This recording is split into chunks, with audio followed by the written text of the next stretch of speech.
Managing director of VSource overseas consultants. We have with us Nagendra garu. నమస్కారం అండి. అలాగే admissions డైరెక్టర్గా మనందరికీ సుపరిచితులు అక్రమ్ గారు, వారితో కూడా మాట్లాడబోతున్నాం. అక్రమ్ గారు, వెల్కమ్ అండి. Thank you so much for joining us. ఇతర దేశాల్లో మెడికల్ ఎడ్యుకేషన్ ఏ కంట్రీస్లో బాగా రాణిస్తుంది ఇప్పుడు? మన దగ్గర from Telangana and Andhra intermediate BiPC complete అయిపోయిన స్టూడెంట్స్కి they are dreaming about MBBS. ఆబ్వియస్గా బయాలజీ కోర్స్ బైపీసీ తీసుకున్న కారణం ఏంటంటే ఎంబీబీఎస్ సీట్ కొట్టాలి ఇక్కడ మనం అని చెప్పి ఒక మంచి కాన్ఫిడెంట్గా వీళ్ళు బైపీసీ తీసుకొని నీట్లో మనం సీట్ కొడతాము, ఖచ్చితంగా ఎంబీబీఎస్ సీట్ కొడతామని చెప్పి ఒక ఆలోచనతో బైపీసీ చదువుకున్న స్టూడెంట్స్ ఉన్నారు madam. 80% of the students BiPC చదువుకున్న వాళ్ళ దాంట్లో ఎంబీబీఎస్ వాళ్ళ డ్రీమ్ కోర్స్. కాకపోతే ఇక్కడ మన దగ్గర ఉన్న పరిస్థితులు చూస్తుంటే వెరీ లిమిటెడ్ సీట్స్ మేడం. మొత్తం ఇండియా లెవెల్లో చూసుకున్నా కూడా 1 lakh సీటింగ్ కెపాసిటీ మాత్రమే అందుబాటులో ఉంది. కానీ రాసేది మాత్రం 25 లక్షల మంది స్టూడెంట్స్ రాస్తున్నారు ఆ ఎగ్జామ్కి. సో ఆబ్వియస్గా వాళ్ళందరి డ్రీమ్ కోర్స్ ఎంబీబీఎస్ అయింది. కానీ ఇండియాలో సీట్ లిమిటేషన్ ఎక్కువ ఉంది కాబట్టి they are planning for the abroad MBBS. బయట కంట్రీలో ఎంబీబీఎస్ ఎలా ఉందని చెప్పి చూస్తున్నారు. బట్ మేము ఒక స్టూడెంట్కి మీరు సజెస్ట్ చేయండి, రిఫర్ చేయండి, మీ వాళ్ళకంటే మన అనుకున్న వాళ్ళకి ఎవరికైనా రిఫర్ చేయాలి అంటే we would love to suggest only for Georgia madam. Georgia, only for Georgia. ఇది వచ్చేసరికి మనకు జార్జియా కంట్రీ ఏదైతే ఉందో is the third safest country in the world. ప్రపంచంలోనే ఉన్న అన్ని దేశాల్లోనే థర్డ్ సేఫెస్ట్ కంట్రీ జార్జియా. ఎంతమంది స్టూడెంట్స్ భారతదేశం నుంచి వెళ్తున్నారు అక్రమ్ గారు? భారతదేశం నుంచి వెళ్ళే స్టూడెంట్స్ కనుక చూసుకుంటే మనకి ఆన్ యావరేజ్గా ఒక 8 to 9,000 స్టూడెంట్స్ వెళ్తారండి జార్జియాకి. మన తెలుగు స్టేట్స్ నుంచి ముఖ్యంగా చూసుకుంటే పర్టికులర్గా మన ద్వారా ఎవ్రీ ఇయర్ 500+ స్టూడెంట్స్ మనం పంపించడం జరుగుతుంది. And very very important thing ఏంటంటే జార్జియా ఎందుకు ఇంత ప్రాచుర్యం పొందిందంటే ప్రధాన కారణాలు ఏంటంటే ఇందాక నాగేంద్ర గారు చెప్పినట్టు కూడా జార్జియా విషయంలో మన భారత ప్రభుత్వం అరౌండ్ 3 సార్లు, ఒకసారి కాదు 3 సార్లు డైరెక్ట్గా Georgia education one of the best education, జార్జియాలో MBBS equal to India, Georgia వెళ్ళి చదువుకోండి, ఈవెన్ యుక్రెయిన్ స్టూడెంట్స్ విషయంలో కూడా జార్జియా వెళ్ళి చదువుకోండి అని చెప్పింది. రైట్. అండ్ అదేవిధంగా ఇండియన్ ఎంబసీ అడ్వైజరీ ఇచ్చింది. ఈవెన్ చాలాసార్లు ఇండియన్ గవర్నమెంట్ కూడా చెప్పడం జరిగింది. ఈవెన్ మన విదేశాంగ మంత్రులు విజిట్ చేసినప్పుడు కూడా వాళ్ళు అక్కడ వాళ్ళతో కూడా మాట్లాడడం జరిగింది, ఎడ్యుకేషన్ ఎలా ఉంది ఏంటి అని చెప్పి అన్నీ మాట్లాడారు. ఈవెన్ ఇండియన్ అంబాసిడర్ ఎవరైతే ఉన్నారో అంతకుముందు ఉన్న అంబాసిడరు మన కెన్వాకర్ ఇంటర్నేషనల్ యూనివర్సిటీని విజిట్ చేయడమే కాకుండా పిల్లలతో మాట్లాడి అంతా బాగుందని చెప్పి డైరెక్ట్గా విజిట్కి సంబంధించిన ఇన్ఫర్మేషన్ని, దానికి సంబంధించిన ఫొటోస్ని కూడా ఇండియన్ ఎంబసీలో ప్రింట్ చేయడం జరిగింది. చాలా చాలా గొప్ప విషయం కదా. అంటే అంత అంత అన్నీ అనుకూలించి మనకు అందుబాటులో ఉండే ఒక యూనివర్సిటీ ఫర్ మెడికల్ ఎడ్యుకేషన్ ఉంది అంటే.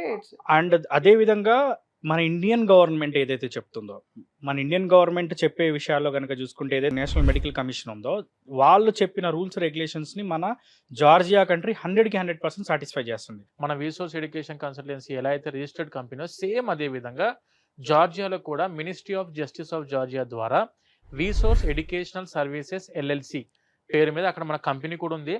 ఆ కంపెనీ అండర్లో 18 హాస్టల్స్ ఉన్నాయి మనకు విసోర్స్ పేరు మీద. అన్ని దాదాపు మంచి ఫెసిలిటీస్ తోటి 3 star 4 star హోటల్స్ ఉంటాయి కదా madam. We have converted them in to the hostels.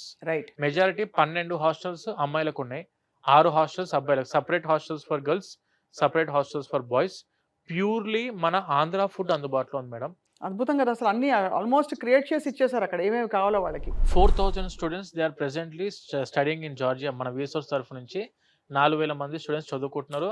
2,000 capacity hostels presently we are running in Tbilisi. Obviously అంటే మీరు నీట్ ఒక ఎగ్జామ్ రాసి ఎంట్రన్స్ క్లియర్ అయితే చాలని చెప్పారు కదా.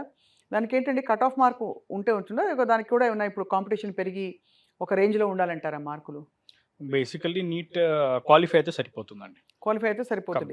క్వాలిఫై అండ్ దాంతో పాటు ఆఫ్ కోర్స్ ఇంకా ఇతర ఫారిన్ ప్రొఫిషియన్సీ లాంగ్వేజెస్, ఇంగ్లీష్ ఏమీ అక్కర్లేదు.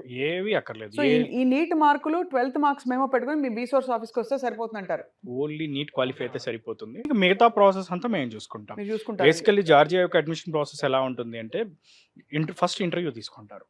ఇంటర్వ్యూ అయిన తర్వాత ఇంటర్వ్యూ అనేది ఇక ఇంగ్లీష్ ఎలా మాట్లాడుతున్నారు, ఏంటి, ఏం చేద్దాం అనుకుంటున్నారు అక్కడికి వచ్చిన తర్వాత అన్నదాన్ని మొత్తం వాళ్ళు వెరిఫై చేసుకున్న తర్వాత ఆఫర్ లెటర్ ఇష్యూ చేస్తారు. ఆఫర్ వచ్చిన తర్వాత ఏంటంటే మనకి NCEQ అని ఉంటుంది, మెడికల్ కౌన్సిల్ అనమాట. సో మన జార్జియా యొక్క ఒరిజినల్ ప్రాసెస్ ఏంటి అంటే ఎంట్రీ టైంలో జార్జియా యొక్క మెడికల్ కౌన్సిల్లో రిజిస్టర్ అవుతారు, ఎగ్జిట్ టైంలో కూడా రిజిస్టర్ చేసుకుంటారు.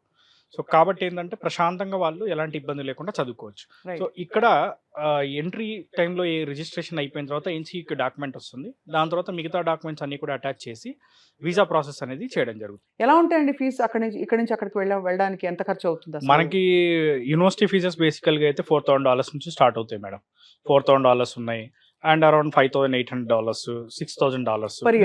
Different depends upon university so మొత్తంగా కోర్స్ ఒకలాగా ఒక అంచనాకు వస్తాయి. బికాజ్ ఇక్కడ ఏంటంటే మనకి మీరు అన్నట్టు బీసీ కేటగిరీ అయితే ఎనీవేర్ ఫ్రమ్ ₹1,00,00,000 నుంచి ఎంతో పైకి వెళ్ళే పరిస్థితులు చూస్తాం. అవును, అంటే అవును, ఉన్నమాట అవునండి. మాట్లాడుకుందాం. వాస్తవం. అండ్ సో అక్కడ కంపేర్ చేస్తే రిలేటివ్లీ దానిలో ఐ థింక్ 3-4 వంతులోనే అయిపోతుందని విన్నాను. అవునండి. మనకి ఇయర్లీ మాక్సిమం చూసుకుంటే మనకి ఒక అరౌండ్ ₹3 lakh, $3 to అంతే. $4 lakh లో కంప్లీట్ చేసుకోవచ్చు. Depends upon university. సో జార్జియాలో మీకు మొత్తం ఎన్ని యూనివర్సిటీస్ ఉంటాయండి మెడికల్ ఎడ్యుకేషన్కి? కెన్ వాకర్ ఒకటి, madam Ken Walker international university ఉంది. And when coming to university of Georgia ఉంది, టిబ్లిసీ స్టేట్ మెడికల్ యూనివర్సిటీ ఉంది, అకాకే సిరటలి స్టేట్ యూనివర్సిటీ ఉంది. ఇలా డిఫరెంట్ యూనివర్సిటీస్ ఉన్నాయి మేడం. ఈ కెన్ వాకర్కి చాలా పేరు ఉందండి, దానికి అవును. కారణం ఏంటి? మేడం యాక్చువల్గా కెన్ వాకర్ ఇంటర్నేషనల్ యూనివర్సిటీలో ఎడ్యుకేషన్ అంతా కూడా ఎండి కాదు. ఇది ఎండి అంటే మెడికల్ డాక్టర్. ఇప్పుడు మన ఇండియాలో MBBS, bachelor of medicine, bachelor of surgery. Other కంట్రీస్కి వెళ్ళేసరికి that is called as MD, medical doctor. మనకు ఈ కెన్ వాకర్ ఇంటర్నేషనల్ యూనివర్సిటీలో చెప్పేది USMD curriculum, US medical doctor programme. ఇక్కడ ఏం జరిగిద్ది అక్రమ్ గారు అంటే చెప్పినట్టు. ఇందాక చెప్పినట్టు వీళ్ళకు డే 1 నుంచే స్టూడెంట్స్కి యుఎస్ఎంఎల్ఈకి ప్రిపేర్ చేస్తుంటారు స్టూడెంట్స్ని. అదే అంటే ఏంటంటే వీళ్ళకు మన ఇండియాలో ఉన్న సిలబస్ ఏదైతే కావాలో ఆ సిలబస్ మొత్తం ఉండి దానికంటే ఇంకొక 20% సిలబస్ కెన్ వాకర్ యూనివర్సిటీలో ఎక్కువ ఉంటుంది. ఇది ఎందు గురించి అని అంటే ఈ సిలబస్ మీదనే యుఎస్ఎంఎల్ఈ ఎగ్జామ్ ఉంటుంది మేడం. యుఎస్ఎంఎల్ఈ అంటే it is the PG entrance examination for USA. ఇక్కడ వచ్చేసరికి మనకు 3 steps ఉంటుంది యాక్చువల్గా. Step 1, step 2 is enough for PG. Step 3తో అవసరం లేదు మనకు. స్టెప్ 3 వచ్చేసరికి ఏంటంటే లైసెన్స్ తీసుకొని అక్కడే సెటిల్ అయిపోదాం అనుకున్నప్పుడు స్టెప్ 3 రాసుకోవాలి స్టూడెంట్స్. స్టెప్ 1 అండ్ స్టెప్ 2 రాసుకొని step 1 is the pass or fail exam. Step 1 ఎప్పుడు రాసుకుంటారంటే 4th year of their MBBS. మన జార్జియాలో ఉన్న ఫెచ్చింగ్ ఏంటంటే ఎంబీబీఎస్ కంప్లీట్ అవ్వకముందే యుఎస్ఏలో ఫ్రీగా పీజీ కొట్టడానికి ఆపర్చునిటీ ఉంది. నేనేమంటా అంటే యుఎస్ఎంఎల్ఈ స్టాటిస్టిక్స్ అని కొట్టండి మేడం ఒకసారి గూగుల్లో. యుఎస్ఎంఎల్ఈ స్టాటిస్టిక్స్ కొడితే 80% of the students are passing USMLE. Yes, wonderful Nagendra గారు, వండర్ఫుల్ అక్రమ్ గారు. ఎనీ ఇన్ఫర్మేషన్ కావాలంటే వీసోర్స్ని కాంటాక్ట్ చేస్తారు, స్క్రీన్పై డిస్ప్లే అవుతున్న నంబర్స్ని. But you been very very kind and helpful to all the students today. And మళ్ళీ కలుద్దాం. బోల్డ్ అనే విషయాలు ఎడ్యుకేషన్, ఓవర్సీస్ ఎడ్యుకేషన్ గురించి మాట్లాడుకుంటూ ఉంటాం ఎప్పటికప్పుడు. 100%. నమస్కారం అండి. నమస్తే మేడం, థ్యాంక్ యూ.